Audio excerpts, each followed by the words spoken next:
spot and settle in without fuss. But still, a little part of me would have liked a cheery welcome back and a high five or two. 6 months on maternity leave and some things hadn't changed. The carpet was still ugly, and no one had managed to banish the stain where Smithy had spilled the entire contents of a bottle of Worcestershire sauce several years ago.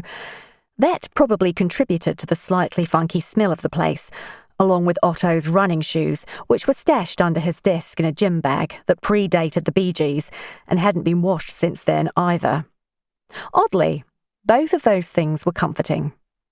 What wasn't so comforting was the sight of my allocated desk, looking bare and forlorn, tucked into the far corner. Johnny's iconic words from Dirty Dancing jumped to mind, but no one was going to come jiving to my rescue and whisk me centre stage for a swan dive. And to be perfectly honest, I didn't want centre stage. I preferred the sidle in and try not to get noticed option for my return to work, in the hope that no one was reminded about the rather dramatic antics around my departure 6 months ago, and that those memories didn't turn that swan dive into a swan song. I dropped the repurposed box for A4 paper that housed my belongings onto the desk. Then I couldn't resist immediately playing with the electric stand sit controller. The desk surface rose up, the desk surface dropped down, then up and down once more for good measure.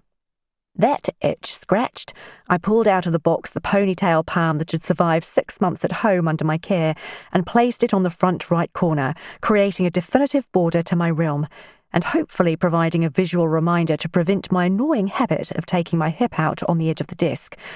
I wasn't known for my gracefulness and ability to negotiate furniture, and the presence of the plant immediately made the place feel friendlier.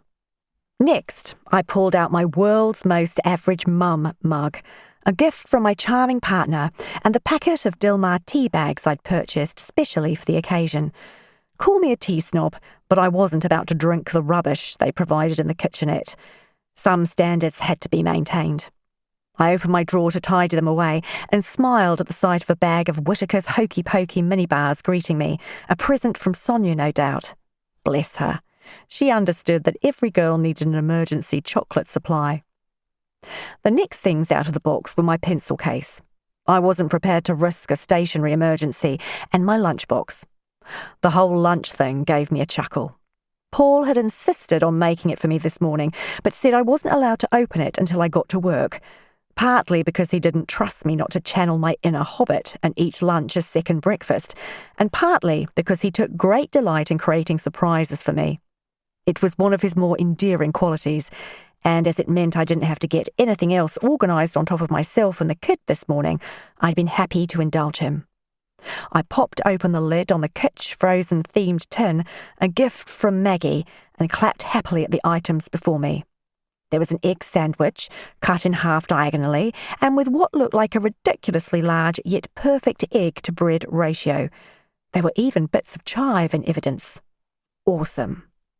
An obligatory apple nestled into the triangular space next to the stacked Sammies.